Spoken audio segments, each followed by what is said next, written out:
Vamos dar início à nossa última programação. A gente vai ter uma palestra que chama Abordagem da Iluminação Natural e Artificial no Projeto de Arquitetura e o Impacto no Ritmo Circadiano dos Usuários dos Edifícios. E eu vou aqui convidar a professora Érica, que é nossa colega aqui da FAO Mackenzie, que estuda esse tema há longos anos. Só um minuto aqui.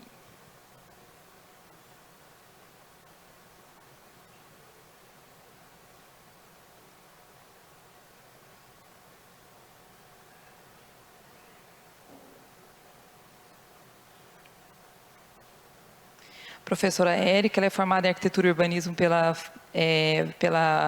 Universidade Mackenzie e estudou Daylight and Lighting Design pelo Royal Institute of Technology em Estocolmo, especialista em iluminação natural pela FUPAM-USP, com mestrado em iluminação natural em edifícios de escritório do Brasil e da Alemanha pela Faculdade de Arquitetura e Urbanismo da Universidade Mackenzie, com bolsa FAPESP. Membro do Grupo de Pesquisa de Arquitetura e Construção, vice-líder do Grupo de Pesquisa de Conforto Ambiental, Eficiência Energética e Sustentabilidade no Edifício da Cidade. Érica, seja bem-vinda. Só vou adiantar uma coisa. Após a palestra, nós iremos dar início à sessão de premiações e homenagens. Tá certo? Então, passo a palavra para você. Obrigada, professora Lloyd.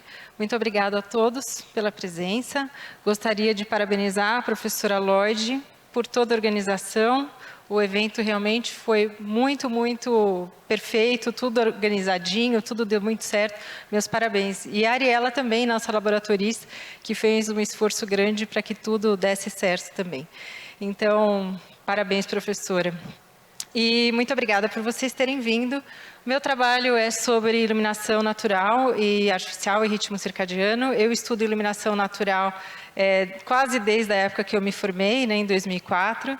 Sempre foi uma área que me interessou muito, e essa área de ritmo circadiano, que é bastante nova, né, é uma área que eu tenho estudado mais recentemente. Então, é uma coisa que eu estou ainda aprendendo bastante, lendo bastante. Como, né, todo mundo sabe que pesquisa, a gente está sempre aprendendo, mas é uma área muito recente, né? Então, mais ainda, a gente tem que estudar mais ainda. Acho que não está passando.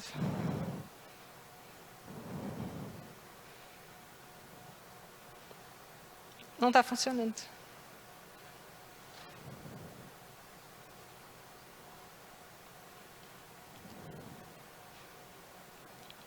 Agora foi. Bom, cansaço é uma coisa muito comum hoje em dia, né? Quantos de vocês não se sentem assim com uma certa frequência? Não é? Então, o cansaço parece que é uma coisa normal hoje em dia. Todo mundo se conversa com as pessoas estão sempre exaustas, sempre muito cansadas, e às vezes não sabem explicar, nossa, mas eu não consigo entender por que eu estou tão cansado, ou às vezes eu não durmo bem, eu não sei o que acontece. Então, isso é uma coisa que a gente tem visto muito, né, hoje em dia. Muito, muito comum. E isso muitas vezes está ligado a problemas, né, de ritmo circadiano. As pessoas não têm exposição suficiente à luz natural. Então, isso pode ser, né, que seja isso, o cansaço extremo. E o nosso padrão de vida hoje, né, é muito diferente do que o nosso corpo foi projetado, né, para a gente viver. Então, o relógio biológico, o ritmo circadiano, né, é um sistema interno de regulação dos nossos processos fisiológicos e comportamentais. É um ciclo que dura aproximadamente 24 horas. Então, esse ciclo ele abrange uma série de funções biológicas, então, sono e vigília. Então, a questão de não dormir bem, muitas vezes pode ser excesso de exposição à luz, né, no horário errado. Controla a temperatura corporal, hormônios, né, e outros aspectos do nosso organismo. Então, o humor também faz parte. O PDF, né, não saiu desse jeito. Mas o uso do celular, por exemplo, é uma coisa que impactou muito a nossa vida. Por exemplo, usar o celular logo antes de dormir. Quem que não faz isso aqui? Todo mundo, né? Então dá aquela espiadinha no Instagram. Às vezes eu fico me perguntando que tanta gente tem para ver no celular, né? Não tem nada nas redes sociais. Que tanta gente perde tempo com essas porcarias hoje, não é? Se vocês olharem, quanto tempo vocês passam vendo nada, não é? É incrível isso, né? A gente perde um tempo precioso. E estamos ao mesmo tempo fazendo mal para o nosso próprio organismo, vendo o celular que tem a luz azul, né? Na hora errada. Ah, não, mas eu cortei a luz azul no meu celular, no modo noturno. Mas, às vezes, a intensidade luminosa, mesmo com uma cor, né, mais amarelada na luz do celular, pode impactar o seu ritmo circadiano, né? Pode impactar e fazer com que a melatonina tenha um decréscimo acentuado, que eu vou mostrar aqui. Trabalhar em horários, né, noturnos, então isso é um problema também.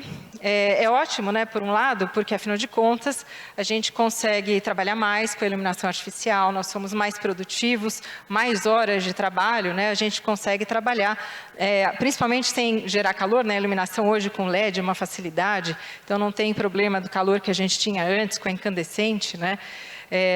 Ou a própria fluorescente, que não gerava tanto calor, mas ainda assim tinha o reator, gerava, né, um pouco mais de calor.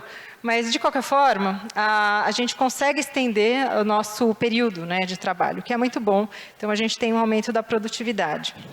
No entanto, a falta de exposição à luz natural, porque a gente vive mais no interior dos edifícios do que no exterior, a gente passa mais tempo dentro de casa, dentro do escritório, dentro de sala de aula, por exemplo, do que a gente passa do lado de fora. Então, isso vai gerar microssono. O que é isso, né? Aquele sono de até 15 segundinhos, que você fala assim, às vezes você está dormindo de olho aberto, né? Você fala, nossa, acho que eu dormi. Nossa, acho que eu dormi. Vocês já passaram por essa situação? Então, o cansaço extremo que faz você, às vezes, dar aquelas pescadas. Então, isso, muitas vezes, é um problema que está relacionado, né, ao ritmo circadiano. Irritabilidade, acho que a gente conhece, né, hoje em dia. Todo mundo parece que está com os nervos à flor da pele, né? Tudo irrita, tudo é caótico, então, tudo é extremo. Então, a irritabilidade é um problema. Problemas de concentração, falta de motivação, comprometimento da memória. Então, tudo isso daqui a gente percebe que é muito comum hoje em dia, para todo mundo praticamente, né? Acho que vocês podem ter se identificado com uns 3 itens aqui, pelo menos, né? Então, isso é problema de falta de exposição à luz natural. Consequências a longo prazo, coisas mais sérias, né? Estresse, doença cardiovascular, síndrome metabólica, que isso está ligado, né, à obesidade, aumento do uso de estimulante sedativo, toma um remédio para dormir, aí precisa de um outro para acordar de verdade, né? E o risco aumentado, isso é uma coisa que acho que me chamou muito mais atenção de tudo que eu li.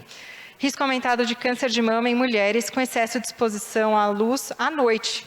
Então, as mulheres que têm trabalho noturno, têm um trabalho que mostra isso. Aliás, não tem um só, né? Então, isso foi realmente uma coisa que me chamou bastante atenção. O quanto a gente, o nosso corpo é impactado pela falta de luz natural. Nosso corpo foi projetado para viver do lado de fora. Viver do lado de dentro somente traz muitas implicações, né? Então, a fisiologia do corpo humano foi desenvolvida para viver sobre as variações de cor e intensidade da luz natural.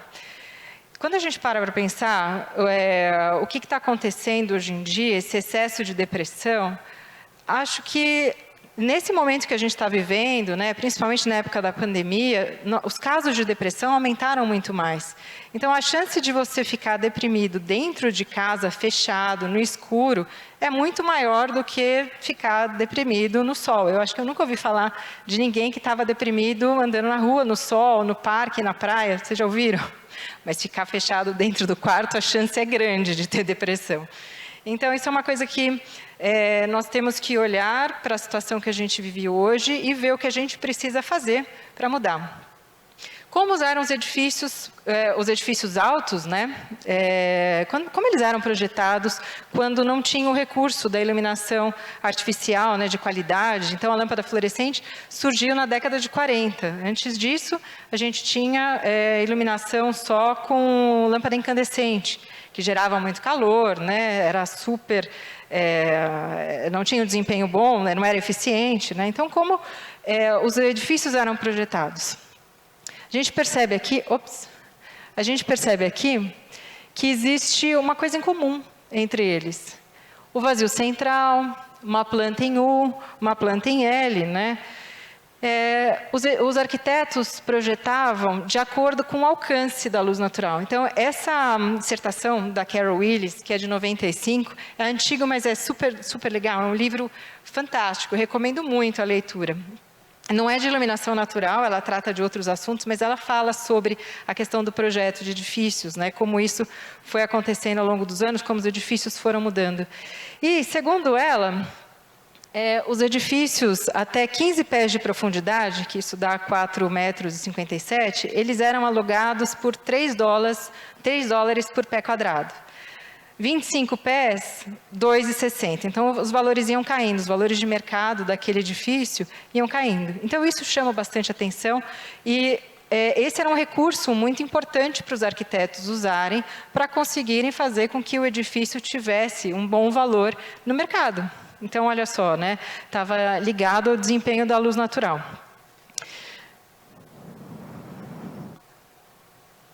Eu adoro essa foto. É uma foto muito antiga, né? Esse edifício é de 1896, mas olha o que ele mostra, né? Um pé direito generoso, a gente consegue perceber por esse senhor que está em pé.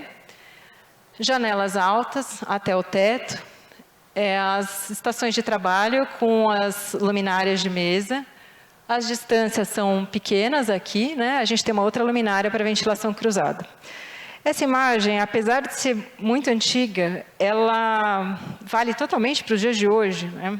Inclusive, quando eu vi essa imagem pela primeira vez, o LEED tinha surgido não fazia muito tempo, e eu falei, nossa, que engraçado, né? Eles falam sobre o uso de luminária de mesa como se fosse uma coisa revolucionária, para complementar a iluminância da luz geral, né? Do ambiente de trabalho. Então, se for, eu posso fazer um projeto com uma iluminância relativamente mais baixa, mas se a pessoa quiser aumentar a quantidade de luz que ela tem na estação de trabalho, ela acende a luminária de mesa. Então, isso parece que foi uma coisa revolucionária. A primeira vez que eu li o LEED, né, eu falei, nossa, que coisa interessante, né? Bastante inteligente. Mas depois eu vi essa foto, falei, puxa, né, mais velho que andar para trás, né? Então, isso realmente me chamou a atenção. Essa imagem a gente percebe, então, que muitas coisas, eventualmente, vão ter que voltar a ser como eram. Principalmente se a gente quiser melhorar a condição de trabalho das pessoas do ponto de vista de exposição à luz natural e de contato visual para o exterior.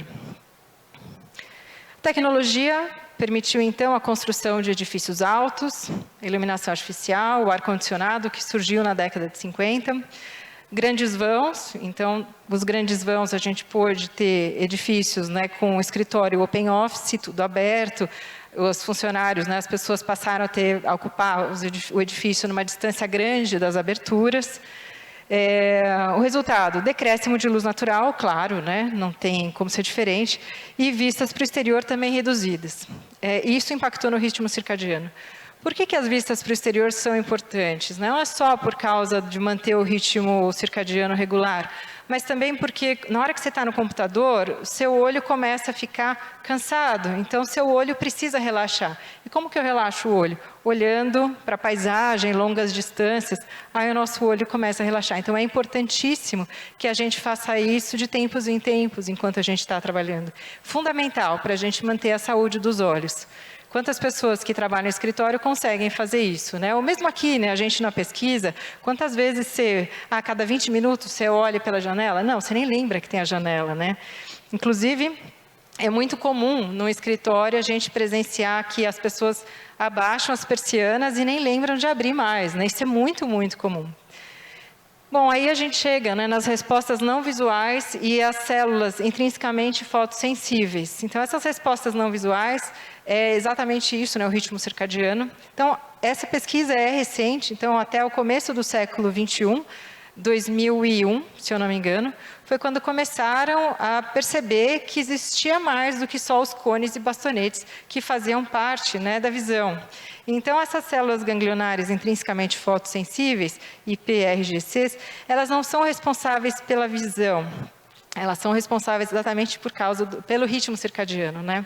Então, elas são primordiais no processo de fototransdução circadiana, que é a transformação de energia luminosa em sinais elétricos biologicamente reconhecíveis. Então, o pico aliás, né, o espectro sensível do ritmo circadiano é a porção azul, do espectro. Por isso que usar o celular à noite com o azul, né, da luz, atrapalha muito mais, impacta muito mais.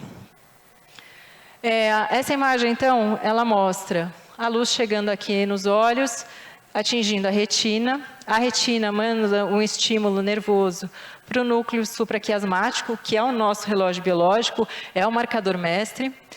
O núcleo supraquiasmático manda um sinal para a glândula pineal produzir melatonina. Isso acontece, a produção de melatonina, numa pessoa saudável, acontece no período só da noite. A melatonina, né, ela é a representação interna do fotoperíodo ambiental. Então, é ela que faz com que a gente sinta sono, é o hormônio do sono, também conhecido como hormônio do sono. E quando está tudo regular, direitinho, a produção da melatonina faz a gente dormir profundamente, vocês descansarem o suficiente. A melanopsina é a proteína sensível, né, à luz, que está presente nas células ganglionares intrinsecamente fotossensíveis. Então, o pico de sensibilidade da melanopsina, dessa proteína, é de 480 nanômetros. Tem alguns autores que trazem 490, mas é por volta disso.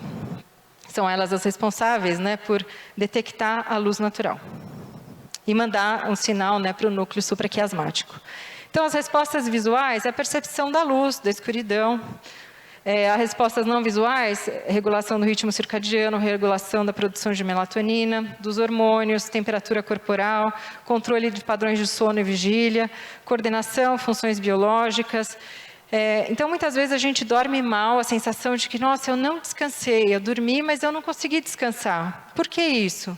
Talvez o seu ritmo circadiano esteja irregular, talvez você tenha pouco acesso à iluminação natural e isso precisa ser revisto. Então, como está sendo o meu dia? Eu passo o dia inteiro longe da janela, não tenho acesso visual para o exterior, não tenho uma quantidade de luz suficiente chegando na minha retina e isso começa a trazer problemas, né? Um deles é um problema de sono. Ah, não, eu vou resolver tomando melatonina. Bom, o problema de tomar melatonina constantemente é que seu corpo deixa de produzir melatonina. Então, isso é muito sério, muito, muito sério.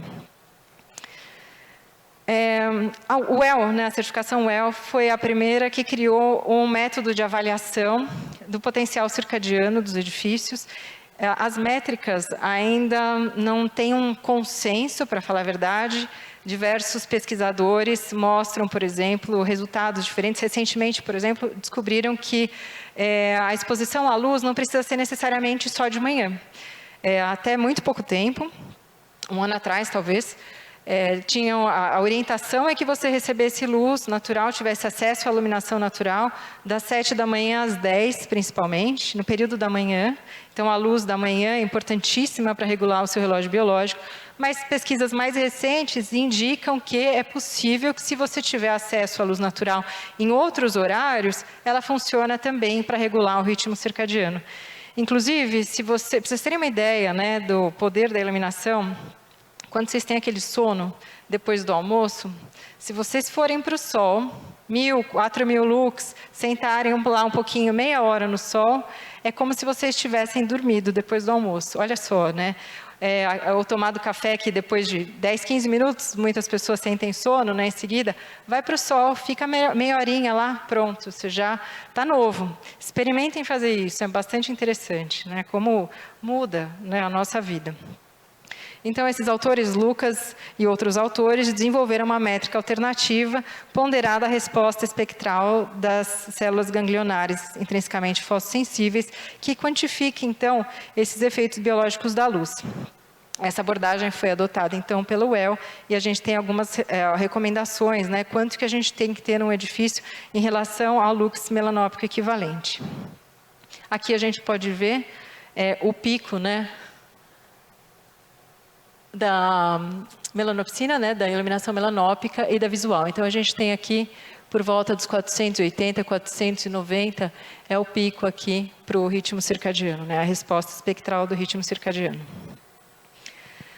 Nós desenvolvemos um trabalho recente, que foi apresentado agora em agosto, em Zurique, onde, a partir de um levantamento que nós fizemos na revista Projeto, todos os edifícios que foram feitos em São Paulo, desde a década de 70 até 2010, nós fizemos um levantamento classificando a posição do core, do núcleo de circulação vertical, desses edifícios. Então, nós percebemos que a maior parte dos edifícios produzidos em São Paulo, eles têm o core ou central ou deslocado para uma das paredes.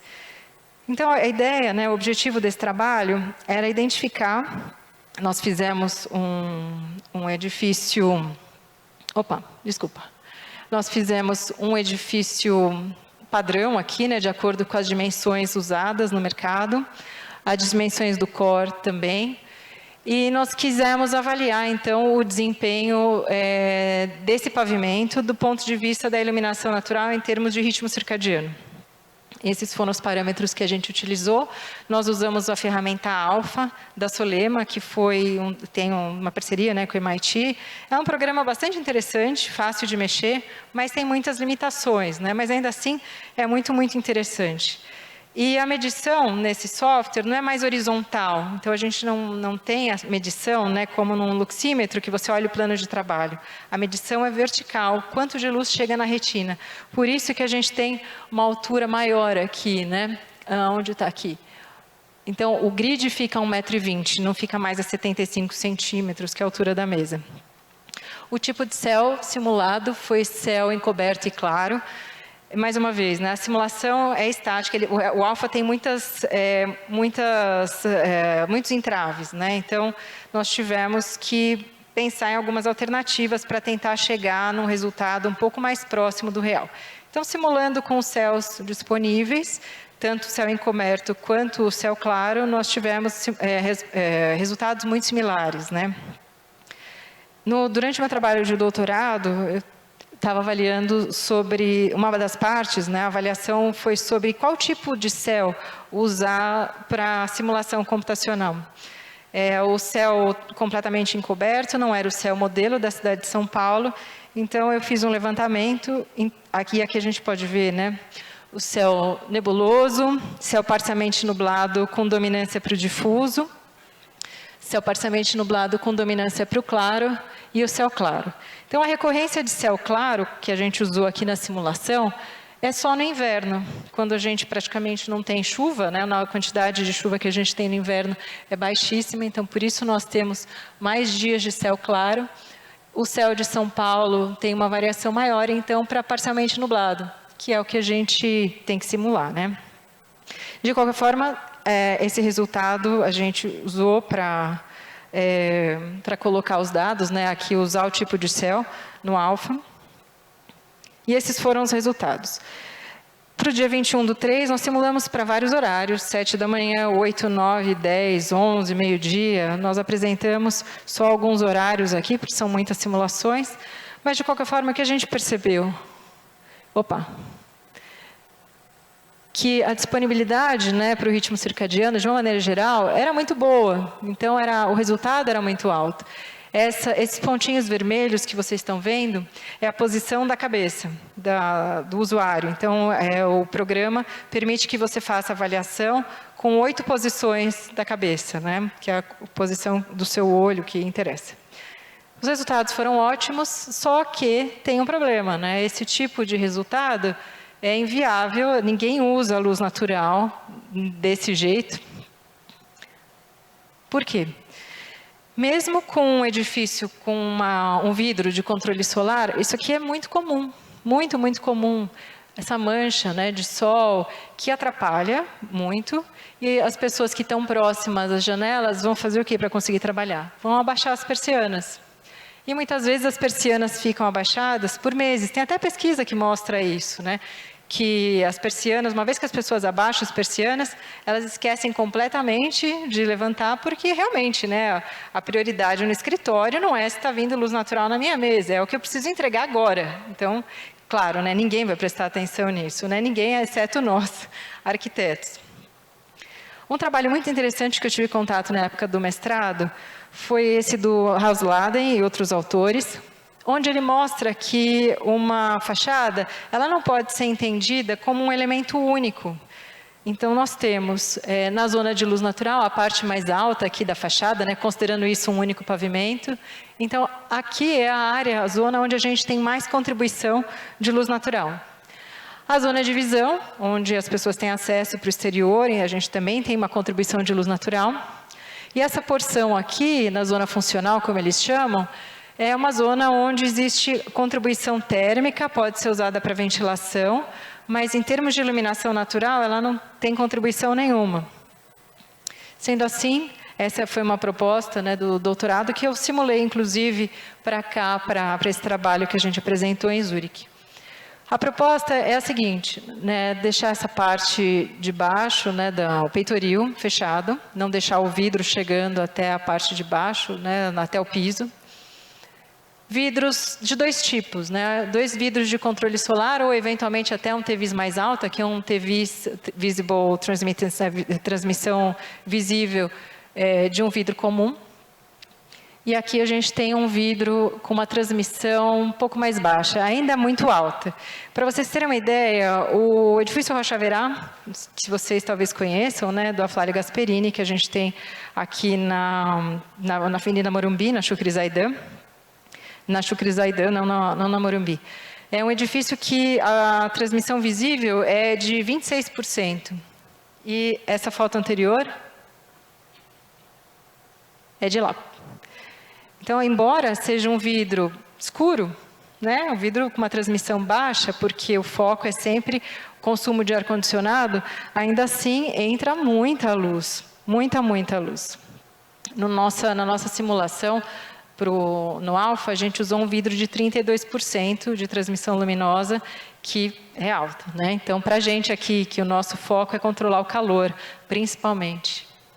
Então, a partir dessa proposta, né, dos autores, eu desenvolvi no doutorado essa proposta aqui. Então, onde tem a circulação das pessoas, hoje é importante ter um controle maior da quantidade de luz que entra, a proposta é usar proteção solar com uma prateleira de luz aqui, e acima da prateleira de luz, deixar um vidro com uma transmissão luminosa mais alta, porque aqui a gente não tem tanta entrada de calor como a gente tem nas outras áreas, e isso poderia fazer com que a gente tivesse um desempenho da luz natural melhor.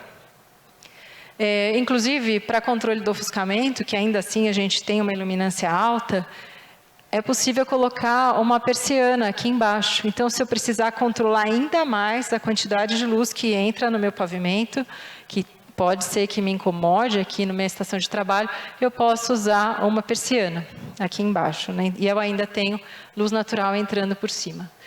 Não tem nenhuma novidade em termos dos recursos que eu usei, o vidro já existe, a prateleira já existe, os brises, né, as proteções solares já existem, mas essa composição aqui ainda não foi construída para a gente poder avaliar o quanto isso funciona. Só por simulação, a gente fez simulação e tudo realmente indica que tem um bom desempenho. Essa simulação aqui foi o que a gente fez para avaliação da iluminação natural e do ritmo circadiano. Nós podemos ver, então, que nesse trecho, nessa porção aqui, nós não temos esse sistema de fachada proposto.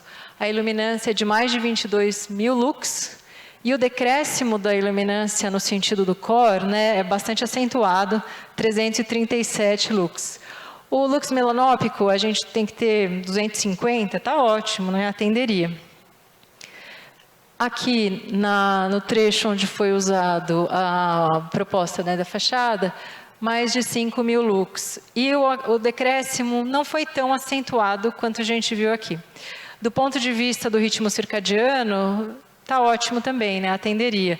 Principalmente nas posições que estão voltadas, né? Que estão voltadas para a fachada. Nas demais, seria um problema. Então, isso mostra que os edifícios devem ser avaliados dessa forma também, quando fossem determinados os layouts. Então, o layout, como vai ser do edifício? Então, o posicionamento das cadeiras, das mesas, para que as pessoas tenham um bom desempenho no edifício, isso é uma das avaliações importantes para fazer. Qual que é a estação de trabalho que vai ser mais prejudicada? É claro que a gente tem o recurso da iluminação artificial, mas, como eu falei, a iluminação natural é a que mais impacta na regulação do ritmo circadiano, porque tem uma intensidade muito mais alta da luz e tem variações da luz, né, da cor da luz. Edifícios que já fizeram áreas interessantes com muita luz natural. Então, o Commerzbank, que é um edifício antigo, de 1997, mas tem uma performance assim de cair para trás. Eu visitei o edifício em 2010 e o Foster e os arquitetos, né, que trabalham com ele, isso aqui foi fruto de um concurso. Eles propuseram esses andares mais altos, né, onde tem esses jardins. Então, tanto as faces internas do edifício como externas têm uma quantidade de luz muito boa.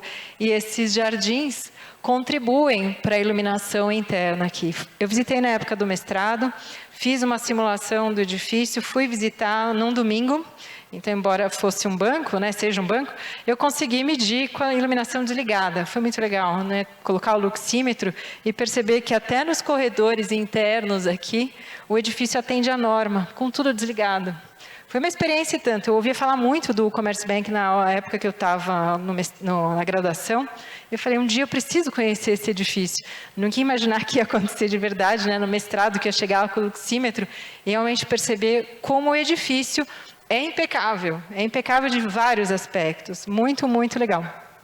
E essa área é uma área de uma qualidade muito alta, é como se fosse uma sala da descompressão com luz natural. Então, se eu quiser pegar meu computador e trabalhar aí, principalmente agora, né, que todo mundo trabalha com laptop.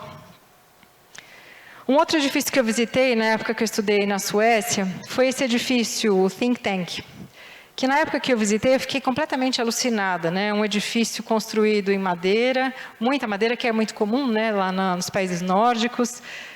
Mas o que mais me chamou a atenção, na época que eu não entendi para que servia,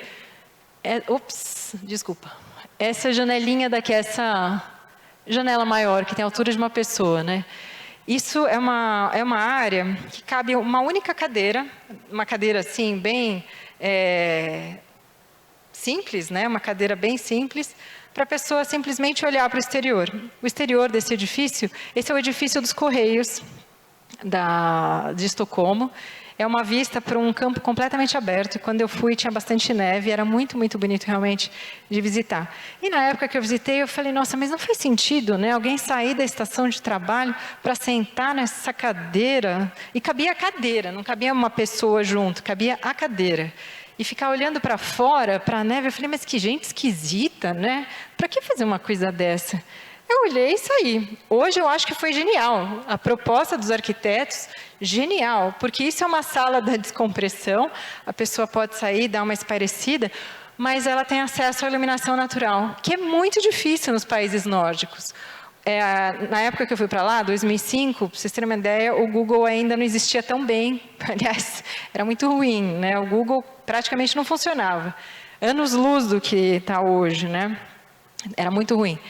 E quando eu fui pesquisar as coisas sobre iluminação natural, eu via, né, a quantidade de pessoas que tinham depressão, principalmente nos países nórdicos, e esse desespero pela luz natural, a questão da cultura era muito diferente. E eu olhava e falava, nossa, mas por que esse desespero para sentar no sol, né? Que gente esquisita, nossa, como é diferente aqui, né, nos países nórdicos, que gente esquisita, mas tá bom. E depois eu peguei o inverno lá. Aí eu entendi por que eles ficavam desesperados procurando o sol, porque realmente não tem. Então, essa janelinha aqui é mais do que perfeita, para eles realmente terem acesso à luz natural, poderem espairecer, e é um tipo de sala da descompressão. Uma coisa que não está ligada à palestra totalmente, mas eu trouxe porque é uma questão impactante.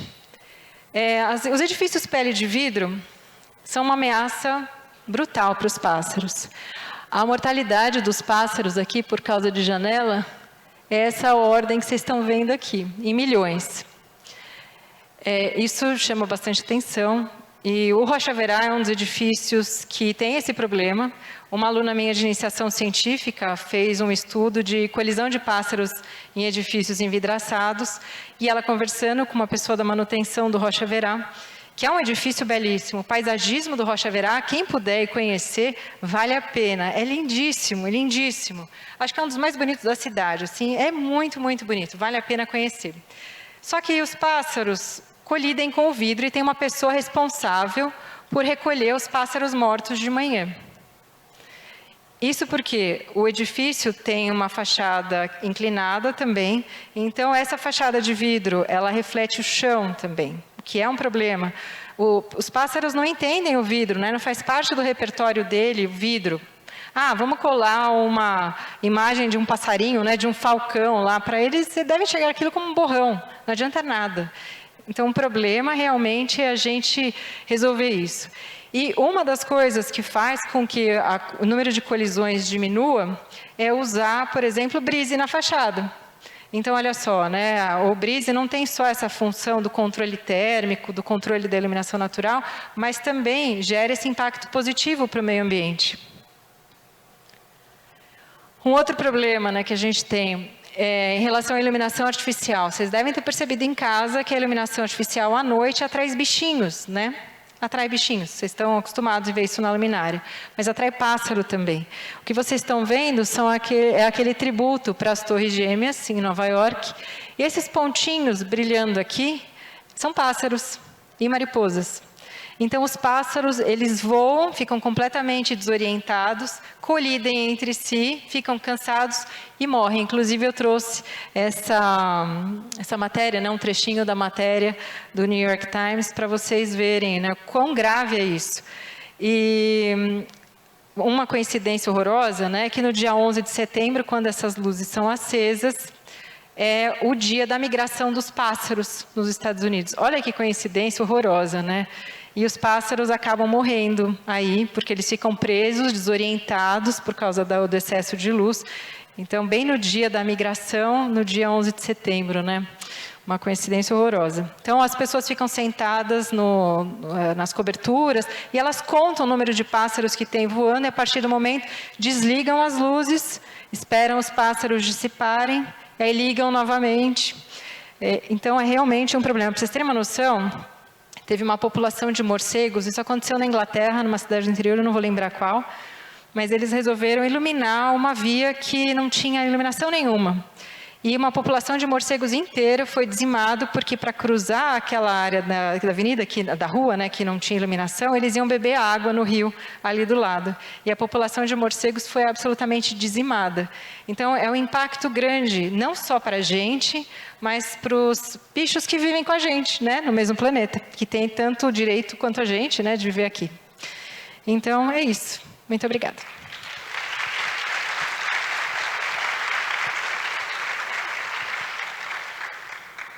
Perguntas?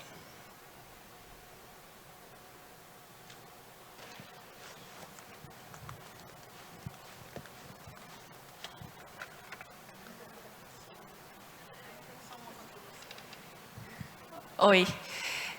Eu queria adicionar nessa tua fala do final a migração. Eu não sei em qual cidade do Brasil que era, mas era uma cidade praiana, e a iluminação urbana dos edifícios que estavam sendo construídos na orla da praia fazia com que as tartaruguinhas Fortaleza, que as tartaruguinhas filhotes também migrassem em direção à luz, né? Estavam sendo mortas ali por causa da migração errada. Então, muitas vezes a gente projeta para as pessoas, quando a gente devia também projetar para os outros seres que convivem com a gente. Ah, a iluminação é um problema. Bom, tá vindo luz, poluição luminosa da cidade, põe um blackout. Mas e para os pássaros que vivem ali, os morcegos, né? Eles não têm como usar nenhum recurso. Então, bom, mas a gente tem um problema de segurança seríssimo em São Paulo, não dá para ficar no escuro, então é um problema, né, da gente resolver. Então, a questão do impacto, né, da iluminação artificial na nossa saúde, o uso da iluminação artificial à noite, né, o impacto da iluminação artificial à noite, ou mesmo para os pássaros, para os morcegos e para os outros bichos, né, que não tenho a menor ideia como é o ritmo circadiano de cada um, mas com certeza deve ter um impacto também. A gente tem que pensar no projeto, né, tentando melhorar para todo mundo, porque, afinal de de contas, eles têm tanto direito a conviver no espaço como a gente. Isso não vale para as baratas. Para as baratas, não, mas para o resto vale. Para os coelhinhos vale, para os cachorrinhos, gatinhos, mas para as baratas não.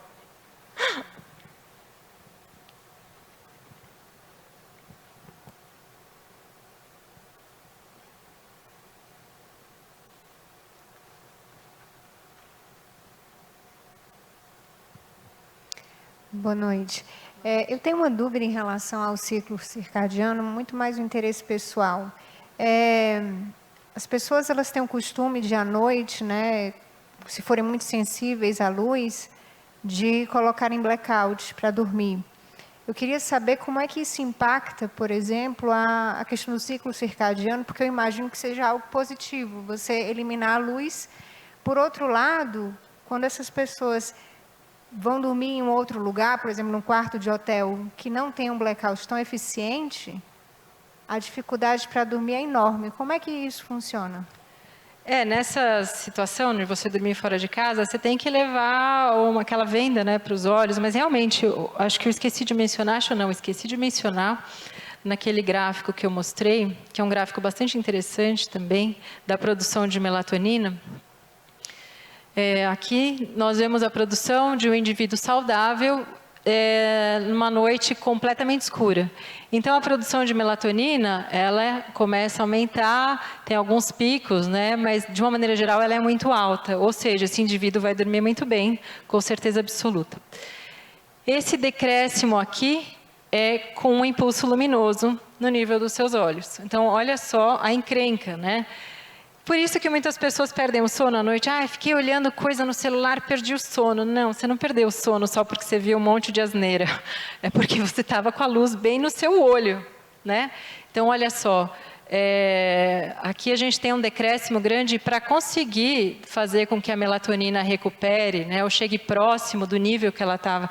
Antes de você receber o estímulo luminoso no nível do seu olho, demora.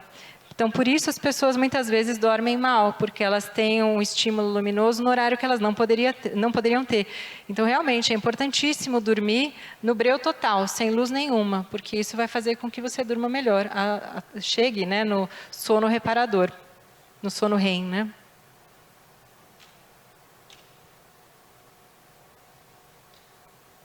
Mais alguma pergunta?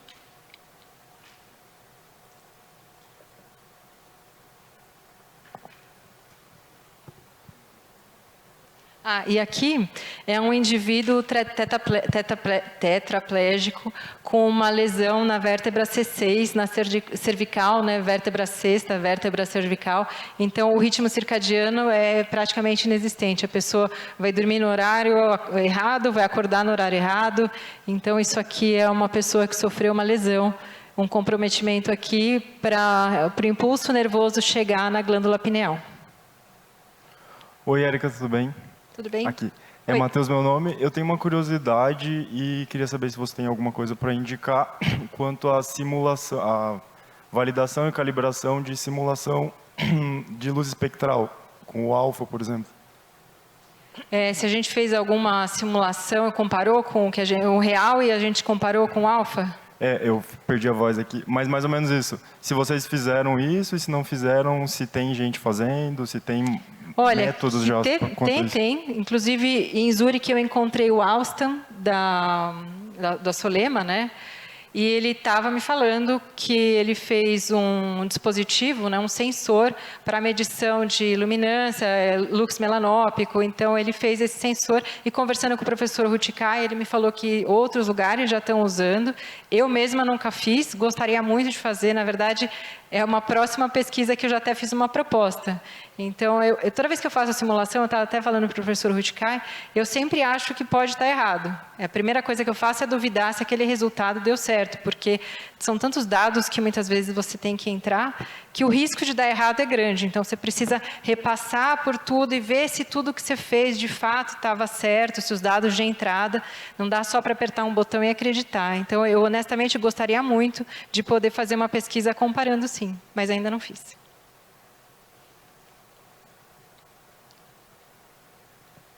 Acho que é aqui.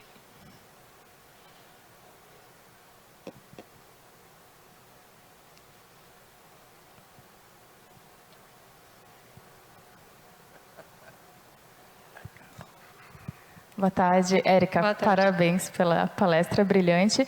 Eu tenho uma curiosidade, na verdade, porque essa questão do ciclo circadiano é fascinante, mas tem uma questão evolutiva. Não sei se você tem esse tipo de informação. Se tem diferenças entre pessoas que moram em países tropicais, países nórdicos, em relação a isso evolutivamente, porque acho que é recente o uso de blackout, né? Mas será que a gente tem alguma evidência que mostra uma diferença entre pessoas que são de diferentes locais? Nunca li nada sobre isso, mas as pessoas em países nórdicos elas já estão bastante adaptadas a pouca luz. Então, tem muitas pessoas que optam por fazer, por exemplo, bronzeamento artificial, para ter contato, né, com mais luz do sol, como se tivesse, né, o sol de verdade. Então, mas eu nunca li nada sobre isso. Eu sei que as pessoas acabam se acostumando, né, com pouca luz. Quando eu morei na Suécia, tinha um colega que ele era da Holanda. E ele pediu para trocar de quarto na república que a gente morava, porque praticamente não batia sol. E a Holanda estava ali do lado, né? Não estava muito longe. E ele não conseguiu ficar ali de jeito nenhum, porque tinha menos sol do que ele estava acostumado a ter. Então, eu acho que todo mundo é mais ou menos a mesma coisa. A gente convive com o que tem, mas eu acho que... Eu nunca li realmente uma pesquisa sobre isso.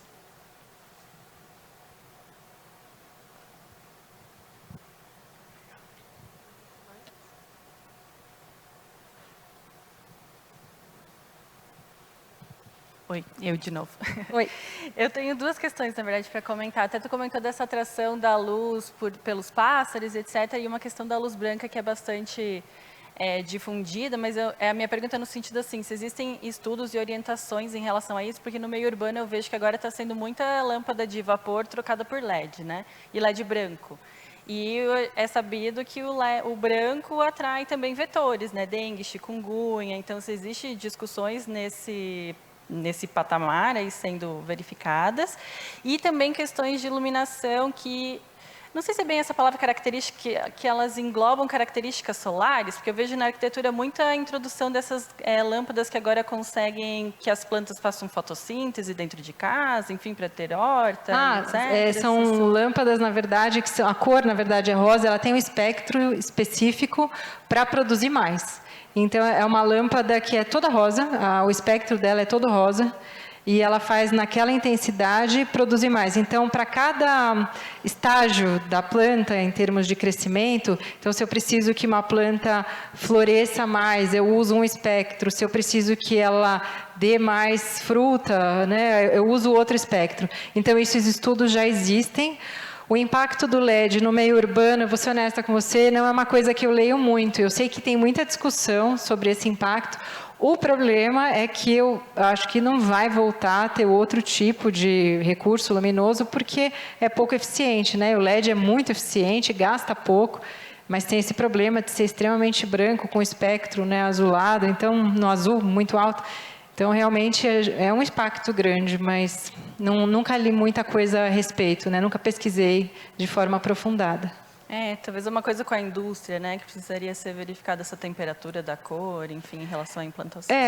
Então, essa parte de temperatura de cor, porque dependendo da intensidade que você precisa para a rua, você vai precisar de um LED que não tem em 2700, por exemplo. Ele tem só em 5000 kelvins. Que é o que a gente mais vê, né, na rua. Então, isso muitas vezes é pelo desempenho que você precisa ter nessas luminárias, né, nos postes, você precisa ter um desempenho muito alto.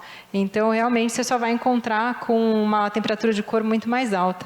Entendi, obrigada. Imagina. Acho que a gente está meio aqui no horário já da Bienal, né?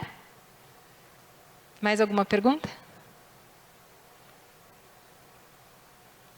Podemos encerrar, então?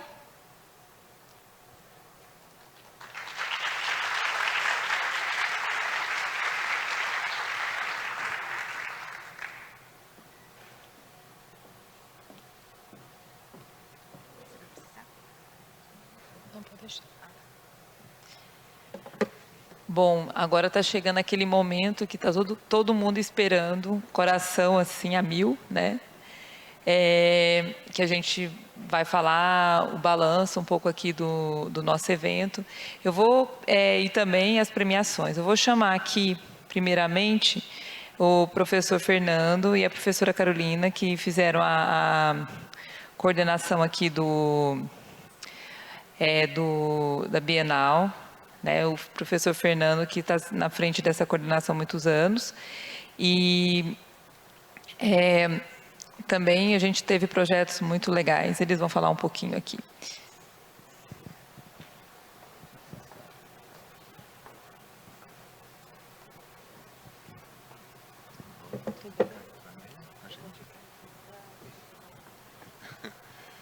Tudo bom, pessoal? Boa noite. Eu faço questão sempre de fazer essa pequena abertura dessa cerimônia final de comunicação dos resultados do concurso. Primeiro, para eu garantir que eu não esqueça de reconhecer e agradecer a quem é devido. Né? Eu queria fazer um reconhecimento, um agradecimento especial à Lloyd, coordenadora do ENCAC 2023, que atendeu a 100% das demandas que a coordenação da Bienal fez. Realmente nos deixou muito à vontade para realizar os trabalhos. Um outro agradecimento especial à Carolina, de Resende Maciel, tá certo? Que atuou como coordenadora local da Bienal. É importante, às vezes o pessoal pergunta, mas qual é a diferença, coordenação geral, coordenação local? Na primeira Bienal que eu organizei, a terceira, logo que o lembrado Maurício Roriz me passou o bastão, em 2013, em Curitiba, eu fiz as duas coisas. Eu morava perto, em Florianópolis, mas logo eu vi que locais mais distantes não ia funcionar. Então a gente passou a utilizar a figura da coordenação local, que é a que efetivamente suja as mãos e faz o evento acontecer. Então, um agradecimento especial à Carolina, que atuou brilhantemente na coordenação local. Tá? Para mim, sempre é muito caro, né, trabalhar com a Bienal. Eu tenho trabalhado, essa já é a 11ª. Eu fico pensando, eu vou passar o bastão para algum outro. Mas, assim, eu tenho uma lembrança muito querida do José Miguel Arosteg, fui aluno dele, talvez um dos últimos colegas brasileiros que esteve com ele. Estive em 96 num evento no Rio de Janeiro, organizado pelo Oscar Corbella, também já falecido, em Ipanema, e a gente ficou nos colocaram num hotel, assim, bem pertinho da praia, no canto esquerdo, e eu me lembro então do café da manhã, e depois a gente caminhar pela orla, ele sempre com um indefectível tererê na mão, e realmente era uma figura. Um arquiteto de rara sensibilidade e um pesquisador nato. Não tinha nenhum curso de pós-graduação, mas ele dominava essa questão ambiental como ninguém. Tem trabalhos dele, muita gente talvez não conheça, né? Mas são usados como referência ainda hoje em dia, especial o conceito de desejabilidade, indesejabilidade da radiação solar, referenciado na temperatura neutra. Eu usei bastante já esse conceito dele, e é daqueles trabalhos que perduram. Né? Então, no falecimento dele, em 96, talvez alguns meses depois de a gente estar junto nesse evento no Rio de Janeiro, foi sentido por todo o grupo, toda aquela geração que conhecia. E em 97, no ENCAC de Salvador, na Bahia, o grupo decidiu, então, homenagear o José Miguel Arosteg, instituindo, então, esse concurso, que, graças a Deus, perdura até hoje, a 13ª sessão, concurso estudantil de projeto de arquitetura bioclimática, José Miguel Arosteg. Antes de passar a palavra à Carolina, eu queria só lembrar, assim, o que a gente mantém da Bienal, além de ela ocorrer paralelamente aos ENCACs, bianualmente, a gente mantém um site da Bienal, muito enxuto. Tá? Tem um pequeno histórico do Arosteg, tem algumas informações das bienais anteriores, mas o mais importante é a base de projetos que tem lá, porque a gente faz questão de deixar todas as plantas, né, todos os quadros dos projetos premiados. Então, nós temos lá já uma base bem significativa, né? Vai ter agora 13º ano, de projetos, então, que buscaram, né, os seus resultados na consideração das questões ambientais.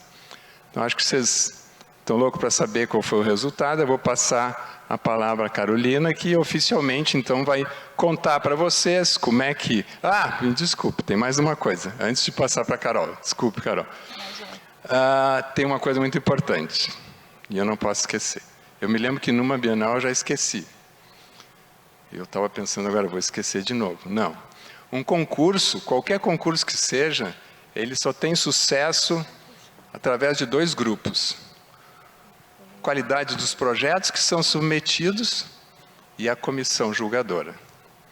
Tá? Nós tivemos uma comissão bárbara, trabalhou de uma maneira muito diferente. Normalmente a gente fazia presencialmente um dia antes do evento começar, mas nesse caso foi domingo, a gente teve dificuldade de fazer isso, reuniu o pessoal no domingo, então a Carolina montou planilhas através do Google Drive para cada um dos membros da banca para fazer a sua análise individual, e no primeiro dia do evento, bem cedinho, nós estávamos juntos aqui, então presencialmente, buscando os denominadores comuns para definir os resultados. Então, eu queria fazer um agradecimento muito especial ao professor Ademar Pala, professor aqui na área de conforto da Faculdade de Mackenzie, ao professor também, eu sei, meu arquiteto Rodrigo Loeb, não sei se está aí, Rodrigo, e a professora Denise Duarte, da FAUSP. Tá? Uma equipe genial e foi muito bom. Né? A gente nota quando o pessoal trabalha com certa unidade e acaba definindo, mas esse eu gostei, esse eu não gostei, e acaba meio que havendo um consenso. Então, isso aí a gente fica tranquilo que realmente foi o trabalho da escolha foi de melhor qualidade. Obrigado por vocês. Passo a palavra, então, à Carolina. Boa tarde a todas e todos. É um imenso prazer ser a coordenadora local da tradicional Bienal José Miguel Arosteg, 13ª edição. Para eu fazer a entrega e revelar os primeiros lugares, eu gostaria de chamar a nossa comissão julgadora. Professora Denise, poderia subir ao palco, por gentileza? Palmas, professora Denise. E chamar também o professor Ademar Carlos Pala, aqui da FAU Mackenzie, por gentileza.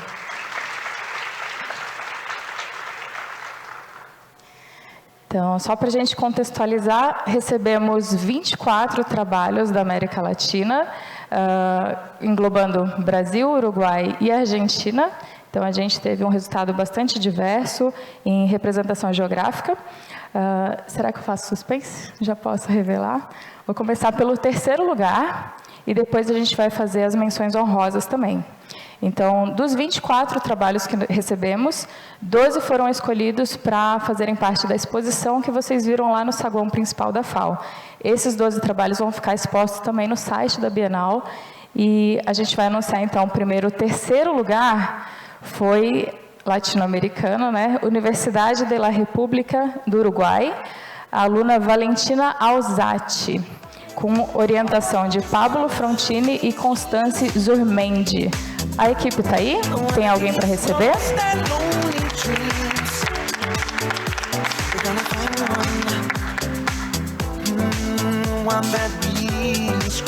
Ok, parabéns aos envolvidos. Vamos passar então para o 2º colocado. Universidade de Buenos Aires, Victoria Calabug Aguilar, com orientação de Ana Maria Campagnoni.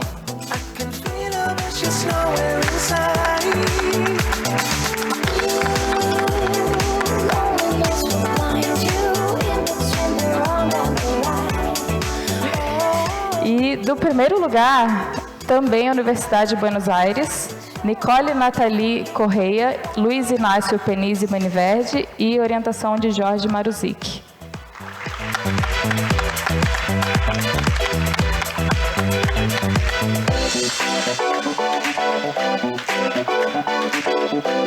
Uma pena que não estão presentes, mas depois a gente faz o encaminhamento da entrega. Vou passar então para as menções honrosas. Dos 12 trabalhos, então, 3 foram escolhidos como os 3 primeiros colocados e a gente teve 4 menções honrosas. Esses trabalhos apresentaram uma qualidade também excepcional, mas não receberam primeiro, nem segundo, nem terceiro lugares. Então, as menções honrosas foram para a Universidade Federal da Fronteira do Sul, Campus Erechim, Rio Grande do Sul, alunos Ayane Liz Doprikoff e Leonardo Egídio Dalagnol, com orientação de Vinícius César e Ana Maria Araújo.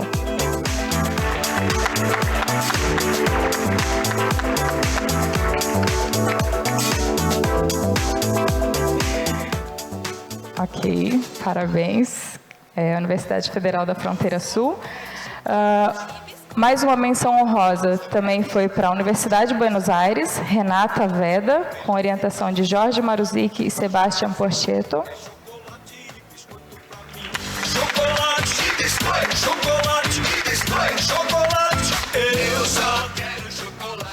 E a terceira menção honrosa, Universidade de la República Uruguai, Nahuel Alves, Emília Lizuain, Braulio Capagorri, com orientação de Sebastian Pérez e Daniel Sosa.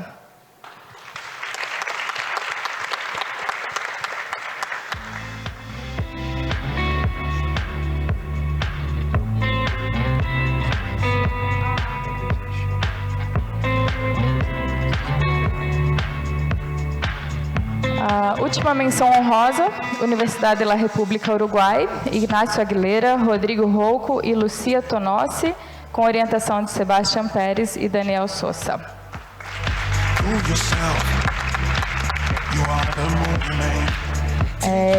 Eu gostaria só de destacar que todo o nosso processo de avaliação é feito às cegas. Então, a comissão julgadora não sabia de onde eram os trabalhos, né? A gente faz um trabalho de tirar qualquer tipo de identificação. E, por fim, eu gostaria de perguntar se algum grupo participante da Bienal, algum aluno ou orientador, está presente aqui na sala para representar. Vem para cá, então, sobe aqui. Vem aqui só para representar os grupos participantes. Por favor.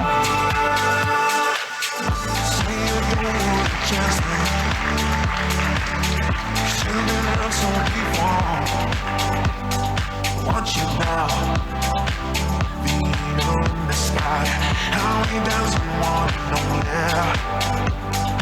You lose yourself, no one can the same. There's no reason to be lonely.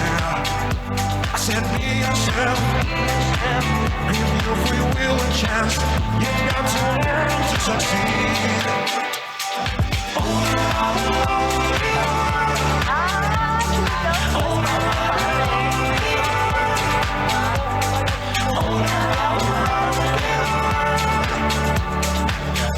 Representantes aqui da Universidade Federal do Amapá, parabéns.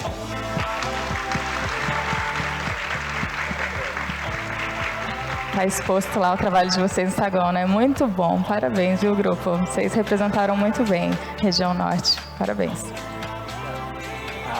Eu acho que a gente pode tirar uma foto para registrar esse momento.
Certo, então agora a gente vai passar a bola para a professora Lloyd, para a gente continuar com as homenagens, e eu agradeço muito a atenção e a presença de vocês aqui no encerramento. Obrigada.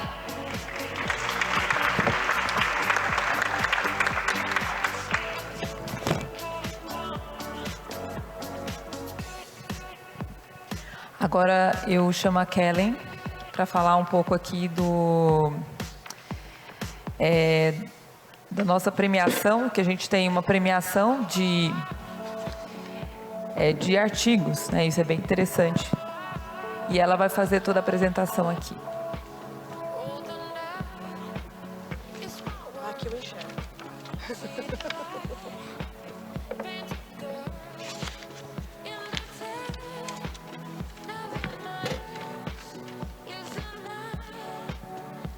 Boa noite, pessoal. Nós temos hoje a premiação dos melhores artigos por área temática. Antes de anunciar os trabalhos melhor avaliados pelas comissões, eu queria só rapidamente fazer um resumo do nosso trabalho da comissão científica, que nós recebemos 293 trabalhos entre artigos e resumos expandidos, sendo que desse número 218 foram aprovados e publicados nos anais do evento.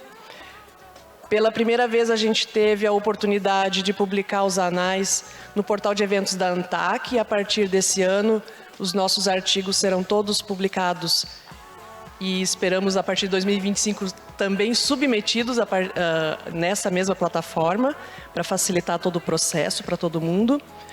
E isso vai nos permitir melhor visibilidade, né? Citação dos nossos trabalhos. Com certeza, no momento que os artigos de eventos científicos estão sendo tão desvalorizados, né? Infelizmente, a gente tem uma oportunidade de ter uma melhor valorização dos nossos trabalhos e também incentivo para a publicação nos eventos científicos. Eu queria fazer um agradecimento especial aos mais de 180 avaliadores que nós tivemos trabalhando com a gente, né? Comissão científica não foi apenas a Kellen, nem o Érico Maziero. Teve uma equipe muito grande aí por trás que fizeram o papel de avaliadores dos trabalhos, e também aos 16 coordenadores de áreas temáticas, né, que trabalharam exaustivamente nesse período todo. E eu gostaria de relembrar o nome que tanto incomodou vocês, provavelmente, né? Vou passar a bola para eles: a professora Raninha, acústica, e a professora Estela Mares, a professora Liliane, do Instituto Federal do Tocantins, e o professor Lucas Barbosa e Souza, da Federal do Tocantins, em Clima e Planejamento Urbano, o professor Fernando Cavalcante, da Federal de Alagoas, e a professora Cláudia Barroso Krause, da Federal do Rio de Janeiro, a professora Marielle Lukianchuk e a professora Rosilene Regolão Brunheira, da Universidade Estadual de Maringá, no tópico 4, desempenho térmico. Professores Eduardo Grala Cunha, da Federal de Pelotas, e o Leandro Carlos Fernandes, da Federal do Paraná, no tópico 5, eficiência energética. A professora Cláudia Amorim, da Universidade de Brasília, e a professora Ayana Medeiros, da Universidade Federal de Roraima, no tópico 6, iluminação natural e artificial. Professora Núbia Bernardi, da Unicamp, e a professora Thaisa Sarmento, da Federal de Alagoas, no tópico 7, conforto ergonômico e qualidade ambiental. E o professor Alexandre Toledo e o professor Ricardo Vitor Barbosa, ambos da Universidade Federal de Alagoas, no tópico 8, de práticas didáticas.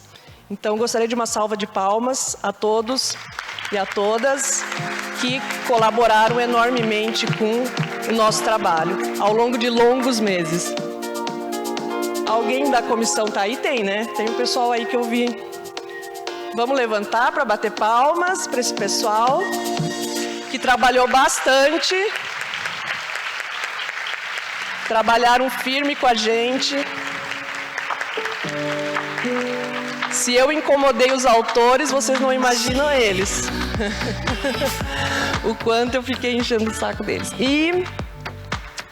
Bom, e era isso assim que eu não vou me estender aqui, então quero agradecer também aos autores dos trabalhos, né, que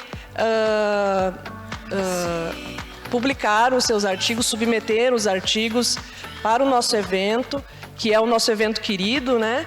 E esperamos que todos submetam também os trabalhos para o ENCAC de 2025, tá? Esperamos todos vocês. Bom, e vou anunciar aqui, então, os melhores artigos do Prêmio Maurício Roriz. Antes disso, eu esqueci uma coisa. Anunciar o novo coordenador do GT de Conforto Ambiental e Eficiência Energética da ANTAC, professor Fernando. Pode levantar, Fernando.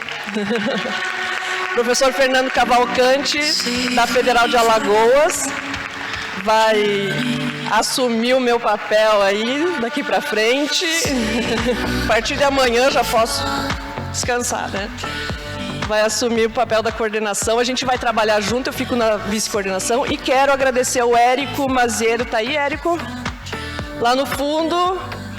Meu vice, mas na verdade não é vice, é parceiro, trabalhamos junto. Me passou aí as instruções, enfim, a gente trabalhou junto aí nesse período. Obrigada. Vou ter que chamar o Vitor Roriz aqui, né? Para me ajudar a entregar os certificados para os melhores artigos do Prêmio Maurício Roriz. Dispensa apresentação, Vitor Roriz. Nós temos dois artigos por temática, tá? Prometo que eu vou ser super rápida aqui, para a gente não tomar muito tempo. Nós não tivemos primeiro e segundo lugar, tá? Nós tivemos 2 melhores artigos. Esse melhor artigo, na verdade, ele veio desde uma etapa da avaliação, onde os avaliadores já emitiram uma nota, vamos assim dizer, né? Segundo alguns critérios, em relação à qualidade científica desses trabalhos, tá? E depois também durante as sessões técnicas, nas apresentações, a gente também fez cruzou esses dados, vamos dizer assim, tá? Bem, o professor Maurício Roriz dispensa apresentações, né? Mas o prêmio, ele veio justamente num momento para homenageá-lo. E ele transmite, ele é um prêmio que transmite muito do que o Maurício via como pesquisa, né? Então, como pesquisa na área de conforto ambiental. Tá? Então, a gente busca sempre, quando está avaliando os trabalhos para esse prêmio, ter esse olhar do que o Maurício sempre considerava como importante, né, no seu desenvolvimento de pesquisa. Então, tinha muito uma questão investigativa, inovadora, curiosa, criteriosa, com muito rigor, né? As pesquisas dele sempre eram feitas com muito rigor, ele sempre prezou muito por isso, então é isso que a gente busca no momento da escolha dos trabalhos, tá? Vitor, me ajuda aí. Você quer? Eu vou ler algum, segura aí, vamos ver. Então, para a área temática 1 de acústica arquitetônica urbana, o artigo Se as paredes falassem, uma análise dos fatores acústicos de uma região no centro da cidade de Arapiraca sobre as condições de habitabilidade, de Gabriel Soares, Antony Barbosa, João Pedro Santos da Silva e Elizabeth Gonçalves. Estão aí? Não? Um outro artigo de acústica, avaliação do desempenho acústico aéreo de sistemas verticais e horizontais do Laboratório de Sustentabilidade do Ambiente Construído da UFSM. Os autores Jamile Borges, Jéssica Vieira, Gabriela Meller, Viviane Gomes de Mello, Giane Grigoletti. Não? Sim? Sim? Aí...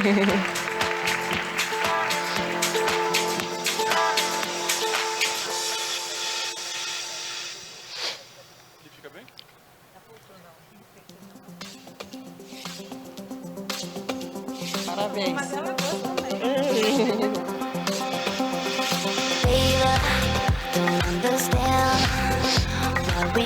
just hold on to each other's hands.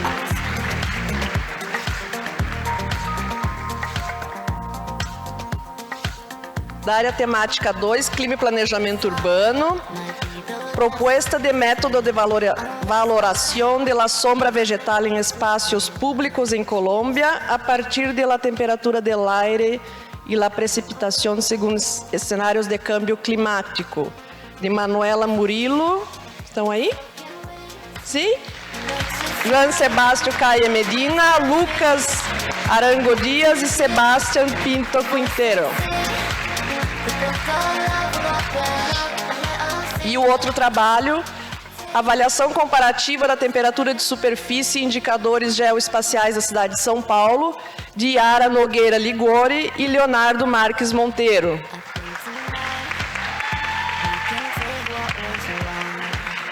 Yara, tá aí? Não?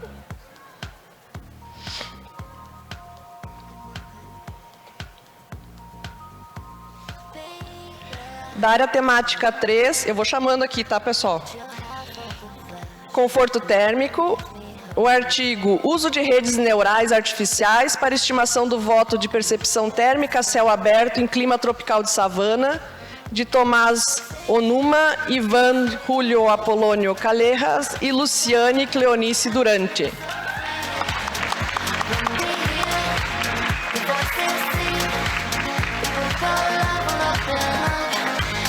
E aplicação de índices para avaliação da resiliência térmica de edificação em condição de sobreaquecimento dos autores Raquel Mussalem Apolônio, Ivan Julio Apolônio Callejas e Filipa Rosetta.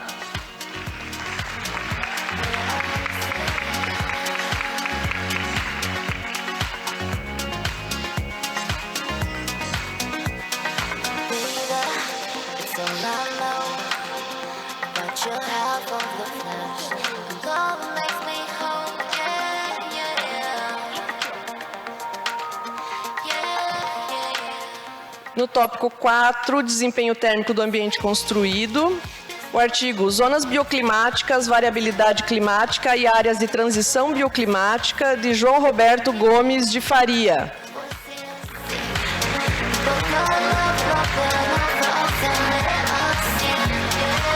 O professor João já voltou para Bauru.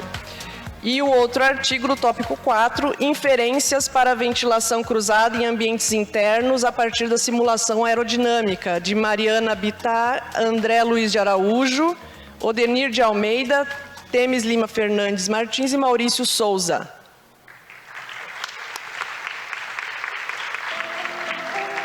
Da área temática 5, eficiência energética, eficácia da ferramenta de progressão de arquivos climáticos, CC World Weather Gen, análise para São Paulo, capital, dos autores Gustavo Henrique Nunes, Rafaela Benanzara, João Gabriel Ribeiro e Thalita Giglio.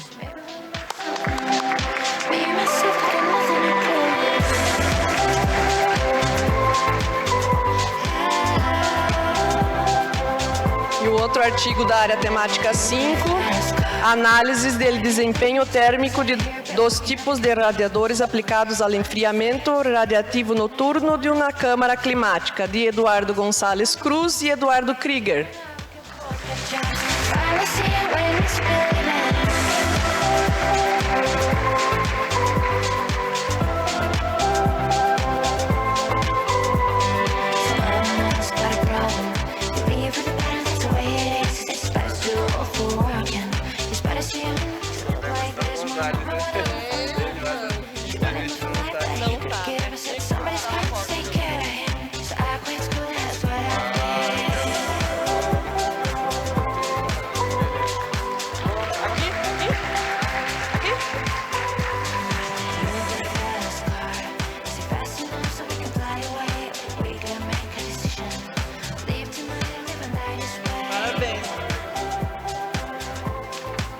Na área temática 6, de iluminação natural e artificial, o artigo Poços de luz em edifícios residenciais estão aptos a iluminar ambientes?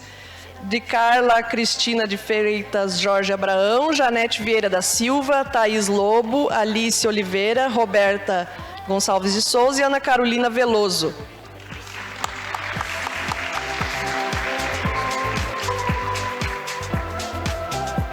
E o outro de iluminação, uso do modelo em escala reduzida para análise de luminância melanópica, de Suelen Schier de França, Rafaela Valger da Fonseca e Fernando Pereira.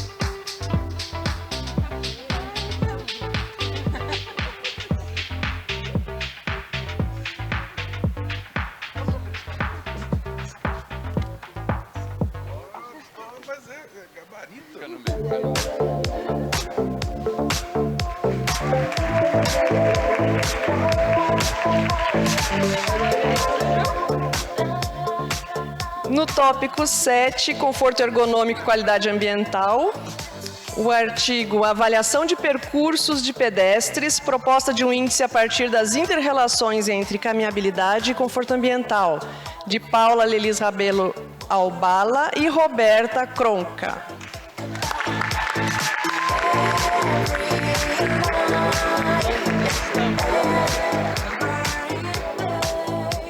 E o outro artigo do tópico 7, um processo participativo de desenvolvimento de melhorias em áreas comuns de uso infantil, de Clara Helena Bianchi Pereira, Elísia Muyanga, professora Doris Kowaltowski e Érica Monetti.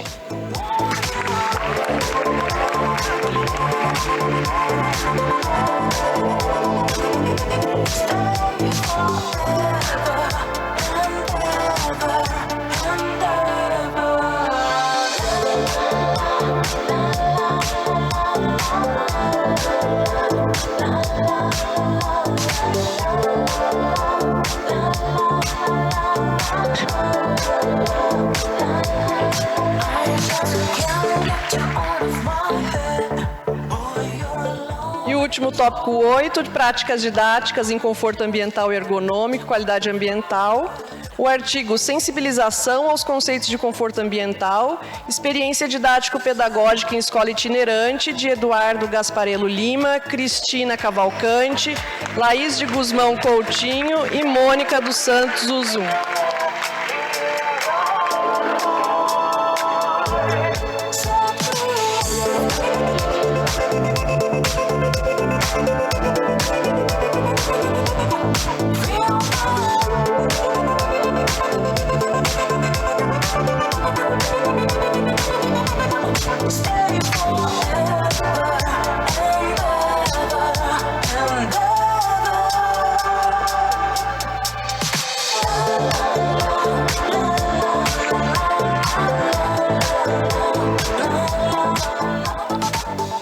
E o último trabalho do tópico 8 de práticas didáticas, o artigo Oficina de Sensibilização de Fenômenos Acústicos como ferramenta de metodologia ativa de ensino, explorando a percepção de estudantes de arquitetura e urbanismo, dos autores Rani Xavier Mikalski, Alessandra Shimomura, Michele Rossi, Roberta Cronca, Marília Bezerra Morim e Micael Klein.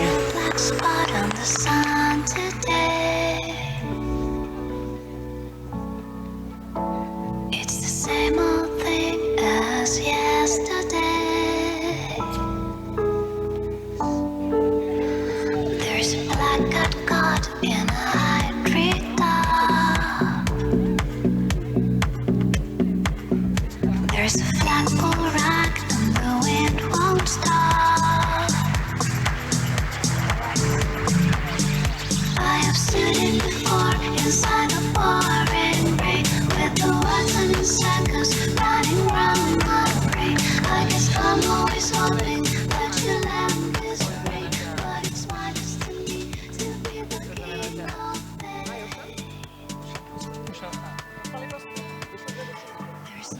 Obrigada, pessoal. Bom, agora a gente vai passar para uma outra parte que é muito interessante, que começou, acho que no último ENCAC, a gente começou também a homenagear alguns professores que foram, assim, muito importantes na nossa caminhada aqui do conforto. E vou chamar aqui o primeiro professor homenageado, professora Estela Mares. Inside the pouring rain, with the words turning circles, running round my brain. I guess I'm always hoping that your lamp is rain, but it's my destiny to be the king of pain. There's a king on a throne with the stars turned up. There's a blind man looking for a shadow of doubt. There's a rich man sleeping on a golden bed. There's a skeleton choking on a cross of rain.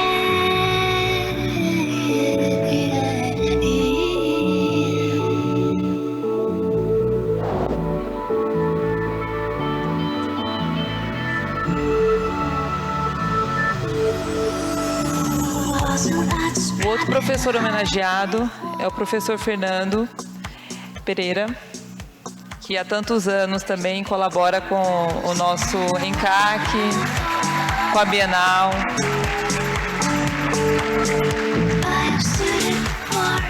Com uma significativa produção científica, né, e também como arquiteto.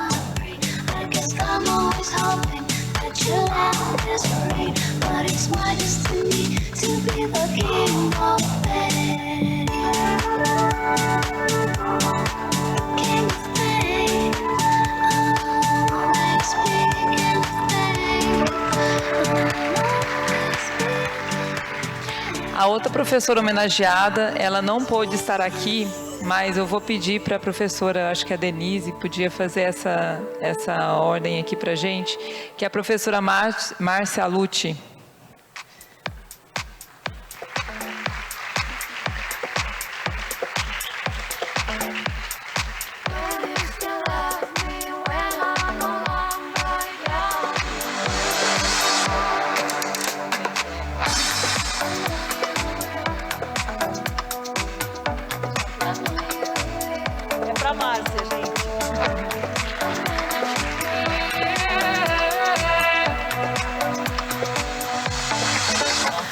Agora a gente tem mais alguns agradecimentos, né, para a nossa coordenadora científica, Kellen, que igual ela já anunciou o próximo, mas trabalhou bastante. A gente trocou muita ideia aqui.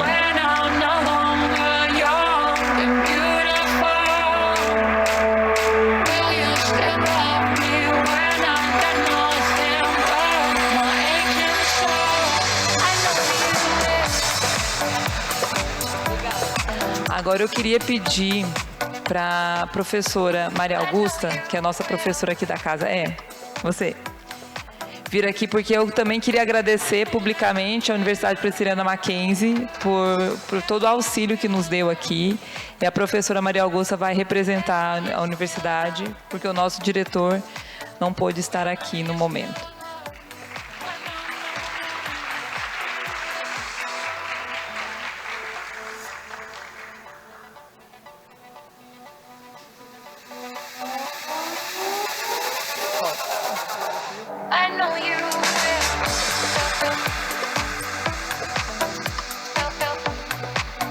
Agora também eu queria agradecer a nossa equipe, né, que vocês ficam falando, Lloyd fez tudo sozinha. Gente, eu não fiz tudo sozinha aqui, não. A gente tem aqui, que já está no palco, a Ariela Piffer, que ela foi nossa secretária aqui. Secretaria, pode vir aqui.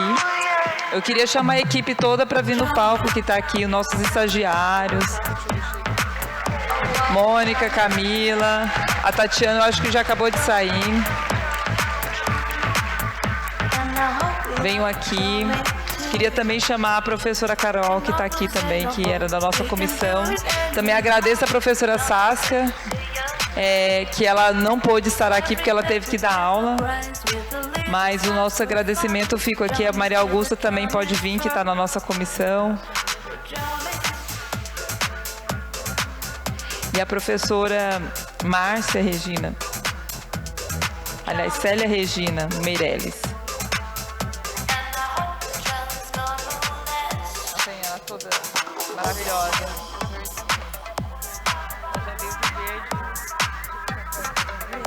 Meninas.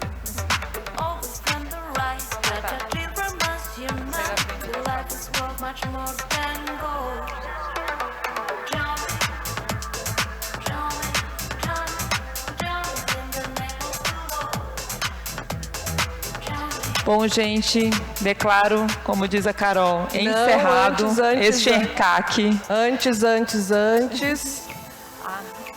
eu quero prestar a nossa homenagem à grande organizadora desse evento, que foi a que encarou, né, quando a gente estava em busca de um local para sediar o ENCAC. A Lloyd se dispôs aqui com o Mackenzie e toda a sua equipe. Então, quero te agradecer em nome da comissão organizadora, da comissão científica e de todo o pessoal que participou do evento aí, pela tua dedicação, todo esse período, né, em um ano praticamente, para organizar um evento desse porte. Parabéns e obrigada, viu, Lloyd?